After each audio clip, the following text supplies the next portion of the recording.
അതുകൊണ്ട് നമ്മുടെ നാവ്, നമ്മൾ പറയുന്ന വാക്കുകൾ ശരിക്കും ശ്രദ്ധിച്ചോളി.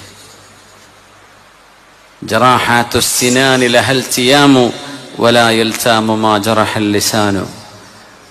കുന്തത്തിന്റെ മുന കൊണ്ട് കുത്തി മുറിവേറ്റിയ ആ മുറിവ് മാറിയേക്കും, പക്ഷേ വാക്കുകളെ കൊണ്ട് വേദനിപ്പിച്ചത് നമ്മളെ കൽബിന്ന് മായൂല.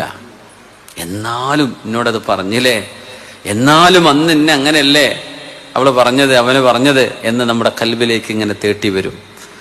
സ്വാഭാവികമാണ്. അതൊക്കെ പുറത്തു കൊടുക്കാവുന്ന ഒരു വിശാല മനസ്കത മുഅ്മിനിന് വേണമെന്നാണ്. എന്നാൽ അള്ളാഹു നമുക്ക് പുറത്തു തരും. പക്ഷേ നീതി എന്ന് പറയുന്നതും ന്യായമെന്നതും ഒരു സംഗതിയാണ്. അതൊരാൾക്ക് അവകാശപ്പെടാം. ഞാൻ പൊരുത്തരണമെങ്കിൽ നീ ആരോടൊക്കെ എന്നെ പറ്റി പറഞ്ഞിട്ടുണ്ടോ അവരോടൊക്കെ പൊരുത്തപ്പെടിച്ചാലേ ഞാൻ പൊരുത്തപ്പെട്ടിരുള്ളൂ എന്ന് ഒരാൾക്ക് വേണമെങ്കിൽ പറയാം. അയാൾക്ക് അവകാശമുണ്ട്. അല്ലെങ്കിൽ പറയാം ഞാൻ പൊരുത്തപ്പെട്ടിരിക്കുന്നു.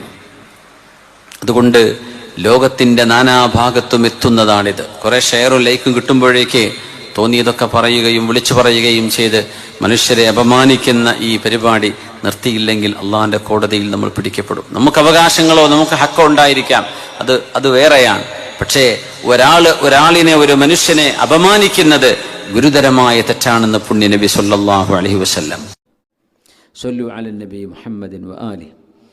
اللهم صل على سيدنا محمد وعلى آل سيدنا محمد وبارك وسلم عليه.